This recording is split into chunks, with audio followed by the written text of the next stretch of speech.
Pues hoy es mesa de los viernes, pero resulta que, a ver, José Luis Fernández del Partido Verde anda en el Congreso de la Unión porque viene el tema de la reforma electoral y entonces, pues bueno, ha estado allá ocupado. Marco Gama tiene reunión nacional del partido y bueno, pues quien nos acompaña en esta mañana es Santiago Zamanillo del Partido de Acción Nacional. Bienvenido. Erika, muy buenos días. Un gusto estar aquí contigo. Saludo a tu gran auditorio y extrañamos a los compañeros. Ya tendrán que ponerse guapos. Yo digo que Marco Gama más bien no vino porque nos debe los tamales. Y el lunes es el día de la Candelaria. Entonces sí. había dicho que hoy los iba a traer. Se va a quedar con ese pendiente. Por ahí bien, ahí yo creo esa fue que la estrategia. Así Sí, son, sí, mi sí. querida Eriquita. Pero ya se los cobraremos la siguiente semana.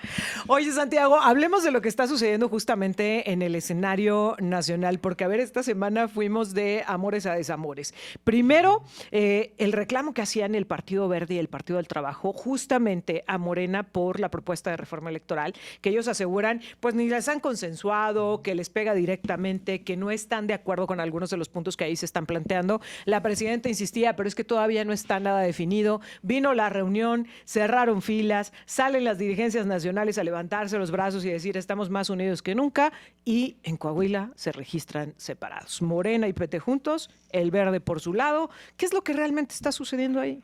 A ver, a raíz, como bien comentas, Erika, de esta propuesta de reforma electoral, en donde ya se evidenciaba que ha sido elaborada, ideada desde la cúpula del partido en el poder, sin conceder incluso a sus aliados, mucho menos a la oposición y a la ciudadanía en general, pues empezó a generar una gran distanciamiento entre los Morena y sus aliados, lo cual ponía en tela de juicio la unidad, pero sobre todo es una unidad que trasciende y que interesa a hoy Morena Gobierno desde el punto de vista legislativo. Ya lo hemos venido mencionando, se ha venido ahondando estas diferencias. Empezamos, por ejemplo, con el tema del nepotismo, en donde claramente la presidenta mandó a la Cámara de Diputados que se legislara para evitar que familiares de gobernadores en turno pudieran sucederlos en el ejercicio, y fue precisamente el Partido Verde quien cabildió en el Senado de la República en ese momento para posponer la vigencia de 2027-2030. Y así se han venido presentando una serie de temas que ya no hacen que se cuestionen las visiones, porque hay que decirlo con claridad, Erika, todo lo que se une a la luz de intereses, pero al margen o ajenos a valores, a principios, a visiones de país, pues más temprano que tarde tiene a terminar. Y eso es lo que estamos viendo ya hoy que se perfila. Como bien mencionas, vemos este mensaje público de unidad entre Morena, Partido Verde y los aliados, pero hoy ves a Coahuila que se registran por separado. Acabamos de ver el domingo pasado un ejercicio de revocación de mandato en Oaxaca. Donde se jugaron chueco. Se jugaron sumamente chueco, pero la persona que más levantó la voz y que más ha golpeado este proceso es el dirigente estatal del Partido del Trabajo. De tal suerte que lo que se refleja y se evidencia en la realidad es una cosa muy distinta a los que nos presentan los líderes nacionales en días pasados. Que por cierto, Ricardo Monreal le lanzó un reclamo muy fuerte precisamente con respecto a esta revocación de mandato al dirigente de PT, porque decía que él operó en contra del gobernador actual del Movimiento de Regeneración Nacional. Esto me lleva a la siguiente pregunta, Santiago. A ver, ¿esta coalición entre Morena y sus aliados se dio por convicción o por conveniencia? Y bajo la misma premisa, ¿se está tejiendo para el 2030 por convicción o por conveniencia? A ver, es absoluta una alianza, una unidad por conveniencia. Y hay que decirlo con claridad. Primero, tú puedes analizar cómo el Partido Verde Ecologista de México de 2000 para acá, lo que yo recuerdo, ha jugado con diferentes fuerzas políticas. Es decir, lo vimos cómo acompañó a Vicente Fox en el 2000, siguió con Calderón en el 2006, luego migró al proyecto del entonces PRI con Enrique Peña en 2012, no acompañó a Andrés Manuel en el 2018, pero ya después, cuando gana la elección, se une a esta alianza con un propósito meramente legislativo. De tal suerte que es evidente, a la luz de los sentidos, que no hay una convicción por parte de esta alianza. Y como bien comenzaba, lo que así inicia Erika, que no tiene identidad en los valores, en las cosas profundas, pues tiende más temprano que tarde a terminar. Ahora, dime una cosa, tú has dicho el punto de quiebre en estos momentos es la propuesta de reforma electoral, que aunque insista la presidenta que todavía no la tenemos, lo hemos platicado aquí, ya la intuimos, ya la vemos venir, se han incluso dado algunas filtraciones en estos días que ya nos dan una luz de por dónde va y de cómo se está construyendo. A ver, hemos escuchado insistentemente al Partido Acción Nacional decir que ustedes no están de acuerdo, pero además presentando una serie de postulados, digamos, más bien, más allá de qué es lo que se tiene que modificar en la reforma electoral, cómo tiene que construirse la reforma electoral. ¿Qué es lo que ustedes están promoviendo como partido, como Acción Nacional? A ver, primero y antes que nada, es fundamental que esta modificación al sistema político electoral en este país se consense con todas las fuerzas políticas de este país, porque sin lugar a dudas este cambio, esta reforma va a ser un paradigma, va a ser un parteaguas, un nuevo escenario nacional de las elecciones por venir en el 27, pero sobre todo en los años venideros. Y en ese sentido hay que consultar y escuchar a todas las fuerzas políticas para que en realidad se haga una legislación nutrida que sí beneficie la democracia en este país, porque lo único que debemos tener claro, que una reforma en este momento, que creo que no se necesita ni es oportuna, lo que sí debemos enfocar es que fortalezca la democracia y sobre todo ponga al centro al ciudadano, que su voto cuente y que su voto se cuente. Ahora, decía Kenia López Rabadán, y lo reiteraba justo esta semana el dirigente nacional del Partido de Acción Nacional, que no podía construirse o no debía construirse una reforma bajo la visión de un solo partido político. Sin embargo, Morena y la presidenta ha insistido en que se han llevado a cabo un montón de foros, un montón de encuentros, que hay incluso propuestas ciudadanas, que no es la visión de un solo partido. ¿Tú qué dices al respecto, Santiago? A ver, están ahí, claro, cuando van especialistas al Congreso, le cierran la puerta en la cara, como es el caso de Gutiérrez Luna con Lorenzo Córdoba, que nos guste o nos guste, es un especialista en la materia, claro, y tiene información importante. Oye, a diferencia de quienes conforman la Comisión Especial para la Reforma Electoral, que ayer me puse a revisar los perfiles porque lo escuché como comentario en un noticiero nacional que decía, es que ahí no hay expertos, y me puse a revisar precisamente sus trayectorias y sus currículums, y efectivamente no lo son en el tema electoral. No solo no son expertos, si no hay una absoluta parcialidad en sus visiones que tiende a la intención que tiene Morena de controlar, incrementar su poder y dificultar las alternancias en este país. A ver, desde ese punto de vista, lo que presentó nuestra compañera en Cámara de Diputados, Kenia López Rabadán, es un decálogo de principios que consideramos deben ser tomados en consideración para elaborar, para discutir y, en su caso, reformar el sistema electoral mexicano. Primero, quien va a participar en las elecciones, quien va a ser un jugador, no puede ser juez y parte. Y ahí partimos de este tema de acordar con todas las fuerzas políticas cuáles son las reglas que hay que modificar, cuáles hay que cambiar y cuáles hay que mantener. En ese sentido, es inconcebible, inadmisible que toda la ideología, que todo el contenido de esta ley emane de una sola fuerza política como es Morena. Segundo tema, debemos cuidar, porque ya lo vivimos, y lo digo con absoluta transparencia, evitar la sobrerepresentación y la subrepresentación, Erika. Por supuesto que estoy consciente de que esto se ha aplicado a la luz de leyes no con la llegada de Morena, sino desde la reforma de 1996. Pero porque las cosas se hayan hecho en ese entonces no quiere decir que estén bien y por lo tanto que se sigan haciendo. Es evidente que cuando hoy Morena y sus aliados obtuvieron en las elecciones un 54% de la votación ciudadana, no pueden tener una representación en el Congreso del 75%. Es evidente que no refleja el sentir de la ciudadanía y luego entonces es evidente una sobrerepresentación que, como lo he dicho en esta mesa y luego se enoja mi querido amigo Chiques Fernández, es una mayoría artificial. ¿Cómo contrarrestar esto, Santiago? Porque, a ver, va a venir esta reforma electoral y Morena tendrá mayoría. Si no terminan peleados, va a tener mayoría en el Poder Legislativo. ¿Realmente qué podemos esperar? Bueno, a ver, yo creo que va a venir la reforma, hay que cuidar eso, porque desafortunadamente fue frenada, y volvemos a la gran pregunta que hiciste en el inicio, no por las convicciones de Verde y PT, sino porque la propuesta de reforma del poder del partido Morena atentaba y afectaba sustantivamente los intereses de estos partidos aliados, concretamente en el tema de los plurinominales y concretamente en el financiamiento público de los partidos públicos. Es ahí donde está frenada. Se prevé que va a llegar a la Cámara los primeros 15 días del próximo mes. Hoy es el último viernes de enero, mi querida Eriquita, y sí, vamos avanzando rápido. Entonces, yo creo que ya se han llegado a acuerdos.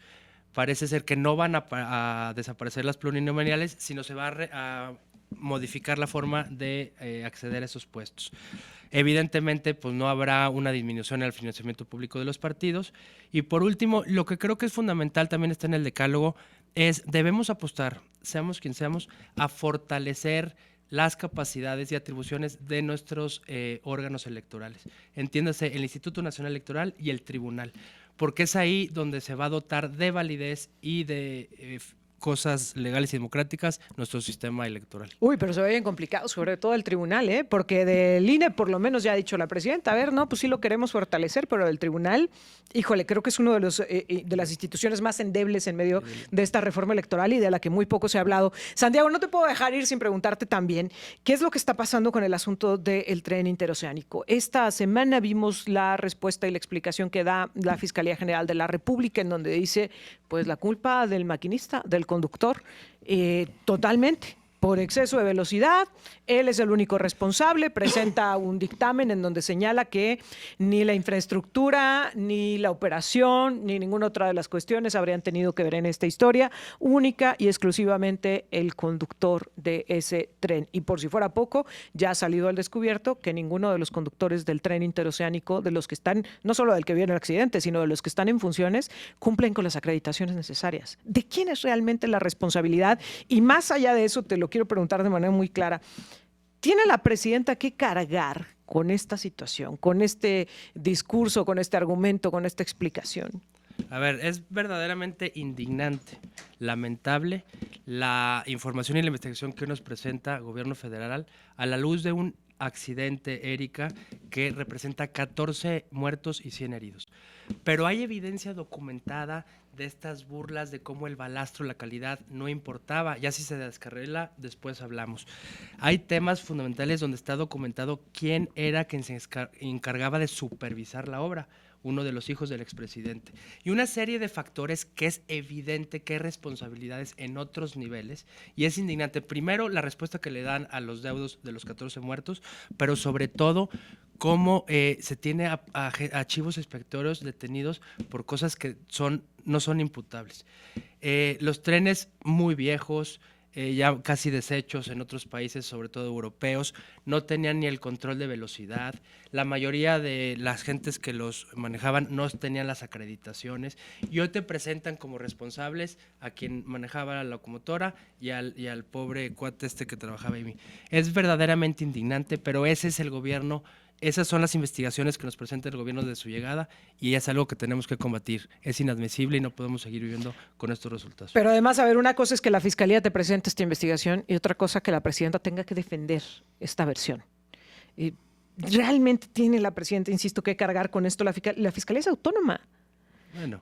¿Por qué la presidenta tendría que defender una versión que hoy no convence a nadie? Bueno, lo que pasa es que en los hechos o en la ley es autónoma. Desafortunadamente, hoy nuestra fiscalía, pues vimos la renuncia de un fiscal que no obstante sus resultados no eran de aplaudible y por ende el cambio pudo haber sido bueno.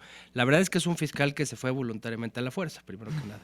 Luego llega una persona... Oye, pero que no se fue a sufrir, digo, bastante apapachado, ¿no? Fue parte de las negociaciones, esta gran embajada en Gran Bretaña, pero pues era evidente que no se quería ir del cargo.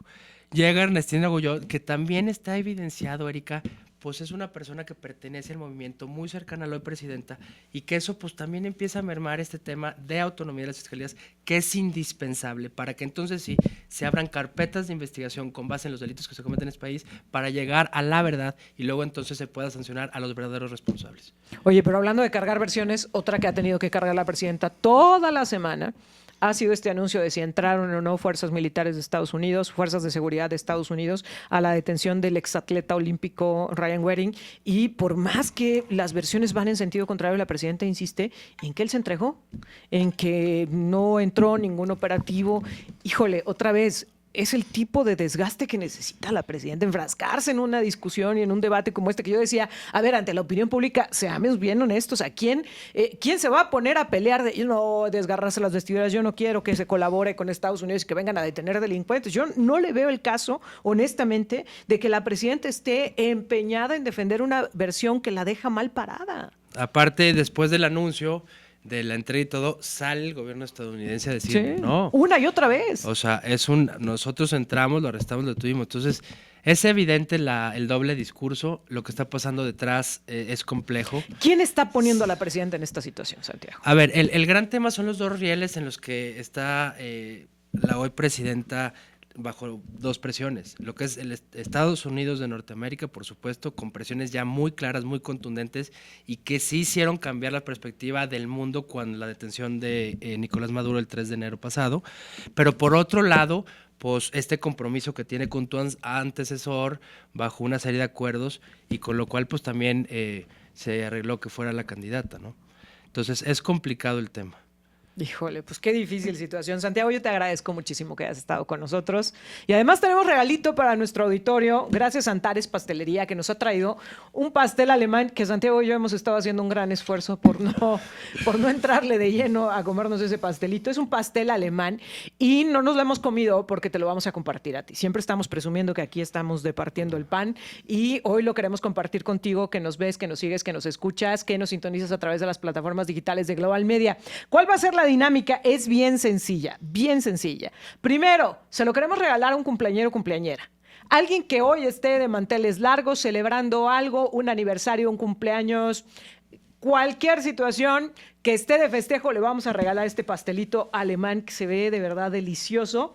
Y lo único que tienes que hacer es llamarnos al 444-816-2866, 444-816-2866 y decirnos 2 sucursales de Antares, nada más, ni siquiera dirección exacta, 2 ubicaciones, 2 zonas en donde está Antares Pastelería y que esté celebrando algo y te regalamos este delicioso pastel alemán que aquí nos estamos saboreando, Santiago Zamanillo y una servidora. Santiago, muchas gracias por estar con nosotros. Muchas gracias, como siempre, y qué gusto estar contigo y tu buen auditorio. Excelente fin de semana para todos. Que estés muy bien. Santiago Zamanillo del Partido Acción Nacional platicando con nosotros.